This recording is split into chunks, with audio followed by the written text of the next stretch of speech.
ना तो यहाँ अस्पताल है, ना मूलभूत सुविधाएं हैं, ना शिक्षा के संसाधन हैं। बल्कि मैं तो ये तक कहूंगी कि जब आप रामनगर में बतौर पर्यटक आए तो रेलवे स्टेशन गड्ढे में है। रामनगर में कोविड केयर सेंटर लाने के लिए भी हम ही लोगों को संघर्ष करना पड़ा। और अगर मैं विधायक चुनकर आती हूँ तो रामनगर की तस्वीर बदल दी जाएगी। और यही जो आज प्रत्याशी है मैदान में खुद कभी मदद मांगते थे और तारीफ भी करते थे। या तो आप लुटते हुए देखते रहिए और सवाल पूछते रहिए और लंबा रास्ता पकड़िए संघर्ष का। नमस्कार, स्वागत है आप सभी का प्रतिपक्ष संवाद पर। मैं हूं आपके साथ मेघना सचदेवा। रामनगर विधानसभा में फिलहाल हम लोग मौजूद हैं। यहाँ पर कई सारे मुद्दे हैं जिनको लेकर कई प्रत्याशी मैदान में। ये वो सीट है जो अब तक कहा जा रहा था कि एक हॉट सीट होने वाली, क्योंकि यहाँ से हरीश रावत चुनाव लड़ रहे हैं। हालांकि उन्होंने नाम वापसी ले ली, लेकिन आपको हम बता दें कि अब भी ये हॉट सीट बनी हुई, क्योंकि यहाँ के जो प्रत्याशी हैं वो बहुत ज्यादा दमदार नजर आ रहे हैं, दमदार अपने दावों में नजर आ रहे हैं। हालांकि वो दावे कितने सच होते हुए नजर आएंगे ये चुनाव के बाद ही पता लगेगा। फिलहाल निर्दलीय प्रत्याशी हमारे साथ मौजूद है जो ये दावा करती है कि वो रामनगर की नई नींव रखने वाली है अपने चुनाव चिन्ह ईंट के साथ। श्वेता माचेवाल मैम, स्वागत है आपका प्रतिपक्ष संवाद। धन्यवाद, बहुत बहुत। मैम, आप सोशल मीडिया पे काफी एक्टिव रहती हैं, जनता के साथ काफी जुड़ती हैं। आपका चुनाव चिन्ह ईंट है और मैंने आपको कई बार सोशल मीडिया पर ही देखा है ये कहते हुए कि मैं रामनगर की नई नींव रखना चाहती हूँ। तो पहला सवाल यही है कि आखिर पुरानी जो नींव रखी गई थी उसमें खामियां क्या है, नई नींव कैसे रखना चाहती हैं? देखिए, नींव का मतलब होता है नव निर्माण की नई कहानी। हालांकि जब उत्तराखंड बना था 22 साल पहले तो बड़ी उम्मीदें थी लोगों को, लेकिन आप सोचकर देखिए रामनगर का नाम कोई ऐसा वैसा नहीं है। कॉर्बेट नेशनल पार्क का नाम पूरे एशिया में प्रसिद्ध है, लेकिन हमारी सच्चाई हम ही जानते हैं कि ना तो यहाँ अस्पताल है, ना मूलभूत सुविधाएं हैं, ना शिक्षा के संसाधन हैं। बल्कि मैं तो ये तक कहूँगी कि जब आप रामनगर में बतौर पर्यटक आएँ तो रेलवे स्टेशन गड्ढे में है। बस अड्डे की तो आप देख ही रहे हैं हालात क्या हैं। 22 साल से वो राजनीति का अड्डा बन गया है, जबकि रामनगर में तो अभी तक मुझे लगता है बहुत काम हो जाना चाहिए था। जब मैंने शुरुआत करी थी सामाजिक कार्यकर्ता के तौर पर तो मुझे लगा था हम लोग तो सहयोगी संस्थाएं हैं, लेकिन कोरोना काल ने आखिर सिस्टम को, जो लोग कह रहे थे कि सिस्टम फेल हो गया, मैंने कहा नहीं, सिस्टम एक्सपोज हुआ है। ये सच्चाई पता चली और रामनगर में कोविड केयर सेंटर लाने के लिए भी हम ही लोगों को संघर्ष करना पड़ा। तो इसीलिए एक नए रामनगर की, क्योंकि ज़माने के साथ चलना है, शिक्षा की बात करनी है, स्वास्थ्य की बात करनी है। और अगर मुझे सिर्फ समस्याएं दिखती तो यकीन मानिए मैं इतना बड़ा रिस्क नहीं लेती। लेकिन जो मैं गांव-गांव घूमी हूं चौपाल के माध्यम से, जो मेरा पहली बार मुझे लगता है उत्तराखंड में विधानसभा के लिए एक संकल्प पत्र आया है जिसको मेरे साथ एक्सपर्ट्स ने तैयार किया है, तो मुझे समस्याओं के साथ साथ बहुत संभावनाएं दिखती हैं। और अगर मैं विधायक चुनकर आती हूँ तो रामनगर की तस्वीर बदल दी जाएगी। चलिए मैम, ये आपकी उम्मीद है और उम्मीद कैसे आप साकार करती हैं ये आप और जनता मिलकर तय करेंगे। लेकिन फिलहाल अभी आपने कहा कि जो नव निर्माण है वो आप करना चाहती हैं। आप समाज सेवी हैं, यानी कि आपको पूरा सहयोग जो है वो मिल रहा था लोगों का समाज की सेवा करने के लिए, और उन्हीं लोगों का आपको विकास भी करना था। आपने कहा कि जो सरकारें हैं वो कुछ नहीं कर पाई। आपने जिक्र किया कि बहुत सी यहाँ पर व्यवस्थाएं नहीं हैं। क्या विपक्ष में रहकर या एनजीओ चलाकर या समाज सेवा कर कर इंसान विकास नहीं कर सकता? क्योंकि सबसे बड़ा हक ही उनके पास होता है सवाल करने का। जब आप विकास करने के लिए सत्ता पक्ष में बैठते हैं तो आपके ऊपर बहुत सारी रिस्पॉन्सिबिलिटीज होती हैं, लेकिन आप विपक्ष में बैठते हैं या आप कोई ऐसी संस्थान में होते हैं जहाँ आप सरकार से सवाल कर सकते हैं, तो मुझे लगता है वो ज़्यादा अच्छा तरीका होता है विकास का। तो आपने क्यों चुना कि आप समाज सेवा के क्षेत्र से थोड़ा सा शिफ्ट कर अब राजनीति की ओर जा रही हैं? देखिए, मैं परंपरागत तौर पर एक राजनीतिक परिवार से आती हूँ, लेकिन बावजूद उसके अपने इकलौते भाई की मृत्यु के बाद मैंने एनजीओ का माध्यम चुना। और एनजीओ भी ये नहीं कि सरकार से फंड लिया, और कोई चैरिटी वाला नहीं रहा है कार्यक्रम। मेरा अपने संसाधनों से मैं कार्य करती हूँ और व्यक्ति को उसका हक दिलवाने की पक्षधर रही हूँ। अब जैसा मैंने कहा, आप बिल्कुल ठीक कह रही हैं कि कार्य तो यही होना चाहिए था। समाजसेवी के तौर पर मैं अपना कार्य करती रहती, मुझे सम्मान भी मिलता था। और यही जो आज प्रत्याशी है मैदान में खुद कभी मदद मांगते थे और तारीफ भी करते थे। लेकिन मैंने कहा ना, कोरोना काल में राजनीतिक निष्क्रियता का भयावह रूप सामने दिखाई दिया। आप मुझे किसी एक ऐसे नेता का नाम बता दीजिए जो समाज की उस वक्त जिस तरह से सेवा की जानी चाहिए थी वो कर रहा था। मोदी जी ने कहा ट्रेन चलेगी, सुप्रीम कोर्ट ने कहा ट्रेन चलेगी, हमारे चीफ मिनिस्टर के बस मूड में आया कि ट्रेन नहीं चलेगी। क्या ट्रेन लाना समाजसेवी का काम था? क्या कोविड केयर सेंटर स्थापित करना समाजसेवी का काम था? अब ये क्या कर रहे हैं, मास्क बांट रहे हैं, उसमें अपने अपने पार्टी के चुनाव चिन्ह हैं। तो अगर ये वो वाली समाज सेवा कर रहे हैं दिखाने वाली, तो जाहिर सी बात है प्रदेश की युवा शिक्षित महिला हूँ, लुटने तो नहीं दूंगी। और अगला कदम उठाया। और ये भी मैं जानती हूँ, आप भी जानती हैं कि राजनीति के मूल से उत्तराखंड में समाज सेवा खत्म हो चुकी थी। राजनीति का अर्थ ही होता है कि लोगों के हित की बात करने के लिए आगे आना। अब ऐसा बताइए कि एक विधायक जी हैं शहर के, कोरोना में सबकी कमर टूटी है, उनकी जो है संपत्ति 4 गुना बढ़ी है। तो या तो आप लुटते हुए देखते रहिए और सवाल पूछते रहिए और लंबा रास्ता पकड़िए संघर्ष का, क्योंकि हर चीज़ के लिए न्यायपालिका जाना पड़ता है। तो मुझे लगा कि मेरे अंदर दम है, मैं कर सकती हूँ, इसलिए स्वयं अब इस रण में कूद रही हूँ। मैम, अभी तक हमने कई जगहों पर देखा जो निर्दलीय हैं, नाम नहीं लूंगी, लेकिन वो बिन पहने के लौटा होते हैं, कहीं भी जो है लुढ़क जाते हैं, चाहे वो चुनाव से पहले की बात हो या चुनाव के बाद की बात हो। अभी आप निर्दलीय इस चुनावी मैदान में हैं, जाहिर सी बात है आपको भी कहीं ना कहीं से कॉल या कुछ ना कुछ ऑफर तो आया ही होगा, क्योंकि आप काफ़ी एक्टिव सोशल मीडिया पर रहती हैं कि भैया हमारी पार्टी का दामन थाम लीजिए, आपको और अच्छा वोट मिलेगा, आपका वोट बैंक हमारा वोट बैंक हो जाएगा। तो ये जो आप निर्दलीय लड़ रही हैं, आपको लगता है कि किसी पार्टी के सहयोग के बिना आप जो इतना बड़ा कदम ले रही हैं, बदलाव लाने की कोशिश कर रही हैं, राजनीति आपने कहा एक ऐसा माध्यम होता है कि जनता की आवाज़, जनता की सेवा जो है वो आगे लेकर जाना, तो बिना किसी पार्टी के, क्योंकि आप निर्दलीय लड़ रही हैं, कोई भी सरकार आएगी आपको कहीं ना कहीं या तो उसका नुकसान होगा या फायदा होगा, तो वो अकेले जो कदम आपने उठाया है वो क्या संदेश देने के लिए है, और आप क्या समझती हैं कि उतनी मजबूत आप हैं? देखिए, मैं जिस परिवार से आती हूँ, महात्मा गांधी को उत्तराखंड में कुमाऊं में, यानी मेरा परिवार जो है, उन्होंने वेलकम किया था जीबी पंत जी के साथ। धारा के विपरीत वो काम था, वरना भारत के कई लोग तो गुलाम ही बने रहना चाहते थे। उसके बाद की बात कहूँ तो मेरे नाना जी ने उस वक्त विपक्ष जो है, उस वक्त विपक्ष की भूमिका ज़रूरी थी, तो जनसंघ का दामन थामा। तो मैं उस परिवार से आती हूँ कुमाऊं के, जिसने बहुत पहले से ये चीज़ें देखी हैं। और अगर आप ऑफर्स की बात कह रही है, भारतीय जनता पार्टी को मेरे परिवार ने पोषित किया, लेकिन बावजूद उसके मैंने कभी दामन नहीं थामा। 2011 में भी नहीं थामा, और आज भी ऐसा नहीं है करीबी लोग नहीं है। टीम अन्ना के कोर टीम में मैं थी, उत्तराखंड उनको सबसे पहले मैं लेकर आई थी, तो ऑफर तो ऐसा नहीं है, आज भी नहीं है।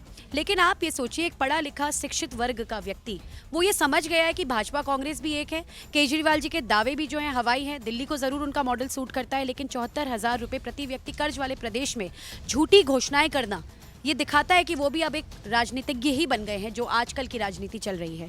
तो दामन तो ना मैंने पहले थामा था, मैंने अपनी ही रास्ता एक धारा बनाई है, क्योंकि आसान तो मेरे लिए तब भी नहीं रहा था। जब मैंने ट्रेन चलाई थी तो भाजपा के, क्योंकि पारिवारिक सब मित्र रहे हैं, तो शुरुआत से विरोध झेलती आ रही हूँ। लेकिन आज जिस मुकाम पर मैं हूँ, मुझे गर्व है कि बगैर किसी राजनीतिक सहारे के अपने समाज सेवी लोगों के साथ जो मैंने ये टीम बनाई है, और ये साहस किया है कि चुनाव में मैं उतरूँ, और किसी भी विधानसभा में ऐसा कोई प्रत्याशी नहीं होगा जहाँ शीर्ष के समाज सेवी उसको समर्थन दे रहे हों। तो ये तो अब हमें तय करना है कि हमें समाज सेवियों का उत्तराखंड चाहिए या व्यावसायिक कारोबारी राजनीति का उत्तराखंड चाहिए। मैम, तो हम भी ये गर्व महसूस करते हैं, क्योंकि एक महिला होने के नाते मैं भी ये सोचती हूँ कि कोई ऐसी महिला जो इस विचार के साथ आगे बढ़ रही है, बहुत अच्छी बात आप कर रही हैं। लेकिन आपको क्या लगता है कि आने वाले वक्त में अगर फिर से आपको कोई पार्टी कहेगी कि हमारा दामन थाम लीजिए, तो आप क्या हमारे चैनल के माध्यम से संदेश देना चाहेंगी कि चाहे कुछ भी हो जाए, आप रामनगर की जनता के साथ धोखा नहीं करेंगी? मैं अपने हर एक लाइफ में बोलती रही हूँ, और ये मैं आज भी क्लियर कर रही हूँ, उत्तराखंड एक नई राजनीति मांग रहा है। आप देख रहे हैं भाजपा कांग्रेस किस तरह से, मुझे तो हैरानी होती है कि कुछ युवा आज भी इनका झंडा उठाए फिरते हैं। बल्कि मैं उनको कहती भी हूँ, जो मेरे परिचित लोग हैं, कि भाई ज़्यादा नारे मत लगाओ, कल को ये दूसरी पार्टी में ना शिफ्ट हो जाए। अब तो होता है कि कुछ कार्यकर्ता दहेज में साथ जाते हैं, जिस तरह से पूरा आप देख ही रही हैं क्या चल रहा है। ये तय है, मैं ये घोषणा यहाँ भी करती हूँ, मैं अपने लाइफ पर भी करती हूँ, और मैंने अपने जीवन के पार्श्व में अगर आप जाएंगे तो ये मैंने दिखाया भी है। आसान रास्ता तो ये होता कि कोई मैं महिला आयोग का पद वद ले लेती और उस तरह से यहाँ आती, लेकिन उत्तराखंड को ये वाली राजनीति से इस वक्त हटना है। तो किसी नई राजनीतिक पार्टी का आगाज़ भले ही मेरे इस कदम के बाद हो, लेकिन मौजूदा पार्टियों में से मैं ना तो कभी झुकी थी, ना आज झुकूंगी, और ना कभी भविष्य में इसकी कोई संभावना नहीं बनेगी। मैम, आपने लड़की होने के को लेकर अपने पोस्टर पर एक नारा लिखा हुआ है। मैं अभी आपके कार्यालय से होती भी आ रही हूँ, तो मैंने वहाँ पर वो नारा देखा। उसमें आपने लिखा हुआ है कि हम मिट जाएंगे समाज के लिए। मैं ये जानना चाहती हूँ कि अभी हर जगह ये नारा चल रहा है कि मैं लड़की हूँ, लड़ सकती हूँ। खैर, वो कांग्रेस का नारा है और उसे चरितार्थ आप करती हुई नजर आ रही हैं, आप लड़ती हुई नजर आ रही हैं। तो ये मिटने वाले शब्द का इस्तेमाल क्यों? क्या आपको लगता है कि लड़कियाँ सिर्फ मिटने के लिए, कॉम्प्रोमाइज़ करने के लिए, सैक्रिफाइस करने के लिए हैं? एक लड़की क्या अपने लिए खड़ी नहीं हो सकती कि समाज के लिए वो डटकर उसके सामने ये नहीं कह सकती कि मैं लड़ूंगी और तब तक लड़ूंगी जब तक मैं जीत नहीं जाऊंगी और अपने समाज को आगे नहीं लेकर जाऊंगी? मिटने का आखिर क्यों आपने उसमें चुनाव किया उस शब्द का? इसके पीछे एक कारण है, और ये सीख मैंने अपने नाना से ली थी। जब आप सामाजिक जीवन में आते हैं, आपको खुद मिटना पड़ता है। मैं अपने भविष्य को तलाशने रामनगर नहीं आई हूँ, क्योंकि जग जाहिर है मुंबई में जिस स्थान पर रहती थी, कोई भी सामान्य व्यक्ति उस तरह का जीवन कॉम्प्रोमाइज़ करके यहाँ नहीं आएगा। तो ये तो तय है, मैं अपने भविष्य के लिए नहीं आई हूँ। कहीं ना कहीं अपने आप को मैंने मिटा दिया है इस समाज के लिए।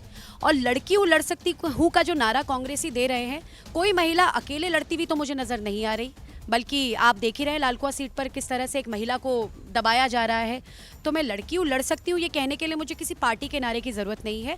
इतना ज़रूर कहूँगी, और हमने देखा भी है कि कई बार परिवार, देखिए समाज की सबसे छोटी इकाई परिवार होता है। उस परिवार में कई बार जो कॉम्प्रोमाइज़ करना पड़ता है वो माँ को करना पड़ता है।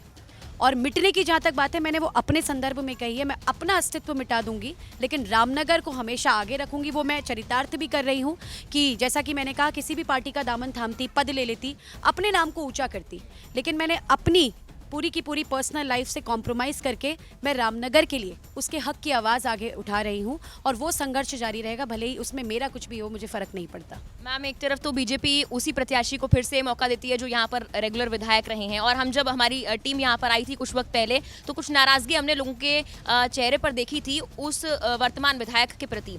अब उस नाराज़गी के बाद भी फिर भी बीजेपी ने उस व्यक्ति को मौका दिया। कांग्रेस इस सीट पर बार बार कुछ ना कुछ ऐसा कर रही है कि रामनगर की जनता ये सोचती है कि किसको वोट दिया जाए, कौन सा प्रत्याशी है जो कांग्रेस से खड़ा हो रहा है। उस बीच आप निर्दलीय खड़ी हो रही हैं, तो ये दोनों पार्टियां लगातार यहाँ पर रूल कर चुकी हैं, लेकिन आप अलग से अब कोशिश कर रही हैं कि अपने लिए अलग रास्ता बनाएं। तो जनता के लिए उन दोनों पार्टियों को लेकर और ये जो अभी खेल चल रहा है यहाँ पर सीट को लेकर, क्या संदेश है? रूल तो अंग्रेज़ों ने भी किया था, लेकिन क्या किसी ने हिम्मत करके उनको हटाया नहीं। मैं बार बार कहती हूँ 1857 की क्रांति याद कीजिए, आपको एक भी किसी हिंदुस्तानी का नाम याद नहीं होगा लेकिन मंगल पांडे का नाम याद होगा। और ये भी सच है, अपने जीवन में उन्होंने आज़ाद भारत में सांस नहीं ली। तो ये एक लंबी लड़ाई है, चुनाव जीतना हारना ये इसका बहुत छोटा सा हिस्सा है। ये मेरा नारा भी जा रहा है हर जगह कि ये चुनाव नहीं, एक आंदोलन है। यहाँ से कोई और प्रत्याशी आप मुझे पूरे उत्तराखंड में ढूंढ कर दिखा दीजिए जो बगैर शराब बांटे चुनाव लड़ रहा हो। मेरी पहली जीत ये है कि जितने मेरे साथ युवा जुड़ रहे हैं, इनको शराब नहीं मिलती, इनको उस तरीके का खाना पाना नहीं मिलता है, ये अपने खर्चे पर मेरे साथ जुड़ते हैं। और आज सुबह, क्योंकि मैंने पूरे भारत में अपनी सेवाएं दी हैं, आज सुबह मैंने कल रात यहाँ से एक लाइव किया था कि कचरी जो यहाँ का एक फेमस स्ट्रीट फूड है, उसको कैसे हम पर्यटन से सीधा जोड़ सकते हैं। तो वाराणसी से बाबा विश्वनाथ के मंदिर में जो आरती देते हैं, उन्होंने मुझे सुबह फ़ोन किया कि बहन मैं कल तुम्हारा लाइव देख रहा था, मैं रामनगर आया हुआ हूँ एक बार, और उसमें हम इस तरह से कर सकते हैं। उन्होंने मुझे एक बाकायदा पोस्टर भेजा, वो मेरे वॉल पर है। अब आप सोचिए, मेरी जीत ये है कि वाराणसी में बैठा व्यक्ति भी रामनगर के बारे में सोच रहा है। तो चुनाव का नतीजा, हालांकि मेरे चेहरे पर लिखा है, मैं आश्वस्त हूँ जीत के प्रति, लेकिन आज रामनगर का जो नाम है, रामनगर के शुभचिंतक पूरे भारत में पैदा हो गए हैं। तो आप सोचिए, मेरे कार्यकाल में जब मुझे ऐसे ऐसे सुझाव आएंगे, और कई प्रतिष्ठित एक्स ब्यूरोक्रेट्स मेरे साथ हैं जिनके साथ मिलकर मैंने यहाँ का घोषणा पत्र बनाया है, तो रामनगर के इतने सारे शुभचिंतक हैं। पिछले 22 सालों में कुछ भी हुआ हो, मैंने कहा ना, ये नए भवन की एक शुरुआत है, ये एक आज़ाद भारत जिस तरह से हमने सपना देखा था, ये बुलंद रामनगर की तस्वीर है। चलिए मैम, अच्छी बात है कि बुलंद रामनगर की तस्वीर आप देख पा रही हैं, हालांकि वो तस्वीर कितनी साकार हो पाती है। एक आखिरी सवाल, आपने कहा कि आपने घोषणा पत्र तैयार किया है, काफ़ी मेहनत से तैयार किया है, हर पार्टी मेहनत से करती है, लेकिन उत्तराखंड की महिलाओं की तस्वीर अगर हम अपने मन में देखते हैं तो या तो वो घर में होती हैं, कामकाज कर रही होती है, बच्चे संभाल रही होती हैं, आधे लोग घर के पलायन कर चुके होते हैं, या दूर दराज से वो पानी भर कर ला रही होती है। एक ये भी तस्वीर है जो आप बैठी हैं उत्तराखंड की महिला की, लेकिन वो जो पहाड़ की महिलाएं हैं, उत्तराखंड की महिलाएं हैं, या जो सिर्फ रामनगर के ऐसे क्षेत्रों की महिलाएं हैं जिनको शायद ये नया जीवन, ये नया ज़माना उन्हें कुछ पता ही नहीं है, वो सिर्फ घर से दूर तक पानी भरने लेकर तक ही सीमित है, उनके लिए आपके घोषणा पत्र में उन महिलाओं के लिए क्या खास होने वाला है? देखिए, नेहरू जी ने एक बहुत अच्छी बात कही थी कि बगीचे में गुलाब तब उगाया जाता है जब चावल की खेती पर्याप्त हो, यानी कि मूलभूत सुविधाएं। और आपने कहा कि कई पार्टीज घोषणा पत्र पे मेहनत करती है, वो मेहनत दिल्ली में बैठकर होती है। अरुण जेटली जी, जो अब इस दुनिया में नहीं है, ईश्वर उनको शांति दे, उन्होंने पिछली सरकार का घोषणा पत्र दिल्ली में बैठकर निकाला था। मेरा घोषणा पत्र रामनगर की सोच रखता है। हालांकि मैं पर्वतीय क्षेत्र के लिए कार्य करती रही हूँ, लेकिन मुझे अपने घर से शुरुआत करनी है, और मूलभूत सुविधाएं उसके प्रमुख बिंदु हैं।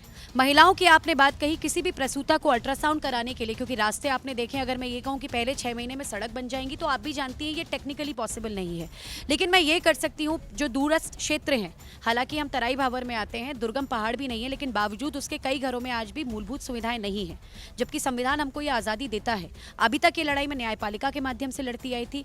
अब अगर मेरे हाथ में कार्यकाल होगा, जो मैं निश्चित हूँ कि होगा, प्रसूताओं के लिए, महिलाओं के लिए, बुजुर्गों के लिए इलाज की फैसिलिटी उनके दरवाजे तक दी जाएगी। पानी की फैसिलिटी, जो मूलभूत सुविधाएं हैं, वो उन तक मुहैया कराई जाएगी। महिला स्वावलंबन की बातें मैंने कही हैं, क्योंकि मैं बाहर रही हूँ, मैं जानती हूँ कि कई ऐसी चीज़ें हैं, जैसे कुटीर उद्योग है या दुग्ध उद्योग है, उसमें भी यहाँ देखिए बहुत एक्सप्लॉयटेशन होता है। तो वो वाला मार्केट करा जाएगा, महिलाओं को स्वावलंबी बनाया जाएगा। स्वावलंबी महिला, एक सशक्त माँ अपने बच्चे की बात सोचती है, तो उसके बच्चे के लिए भी मैंने सोचा है कि उसके लिए शिक्षा का स्तर बढ़ाया जाएगा। युवाओं के लिए रोजगार सोचा है। तो प्रत्येक वर्ग का, आप उस घोषणा पत्र को पढ़िएगा, क्योंकि मैं अपनी तो तारीफ नहीं कर रही हूँ, क्योंकि मेरी तो सिर्फ प्रेरणा थी, लेकिन मेरी टीम ने, हमने साथ मिलकर जो घोषणा पत्र तैयार किया है, कार्यकाल के आते ही आप स्वयं मुझे बधाई देने के लिए आएंगी कि आपने रामनगर की कायाकल्प कर दी। और एक चैलेंज है, रामनगर अभी रेफरल सेंटर है। अपने सीमित संसाधनों से मैंने पूरे कुमाऊं में एम्स जैसे प्रतिष्ठित इंस्टीट्यूट की सेवाएं दी हैं। मैं रामनगर को रेफर टू सेंटर बनाकर दिखाऊंगी आगामी 5 सालों में। ये मेरा जनता के साथ वादा है। धन्यवाद अपना वक्त मैम देने के लिए हमें। और प्रतिपक्ष संवाद तो यही चाहता है कि जो जो वादे यहाँ पर प्रत्याशियों के द्वारा किए जा रहे हैं, जो सपने देखे जा रहे हैं, उन्हें साकार किया जाए। तो हम भी चाहते हैं कि हम बधाई देने के लिए यहाँ पर जरूर आए। हम भी एक अच्छे उत्तराखंड की तस्वीर देखना चाहते हैं। जो युवा उत्तराखंड वाकई डिजर्व करता है वो चीज़ें यहाँ पर होनी चाहिए। इसी के साथ रामनगर विधानसभा से श्वेता माशीवाल निर्दलीय चुनाव लड़ रही हैं। हालांकि जो समाज सेवी हैं वो लगातार ये कहते हुए नजर आ रहे हैं कि जो कुर्सी है कहीं ना कहीं वो उन्हें ताकत देगी। वो सब करने के लिए जो समाज सेवी रहते हुए वो करना चाहते थे लेकिन कर नहीं पाए। अब उम्मीद करते हैं कि उन्हें वो मौका मिले और ये भी देखते हैं कि उनके जो दावे हैं वो कितने सच्चे साबित होते हैं। फिलहाल के लिए मेरे साथ इतना ही। आप देखते रहिए प्रतिपक्ष संवाद। नमस्कार, धन्यवाद।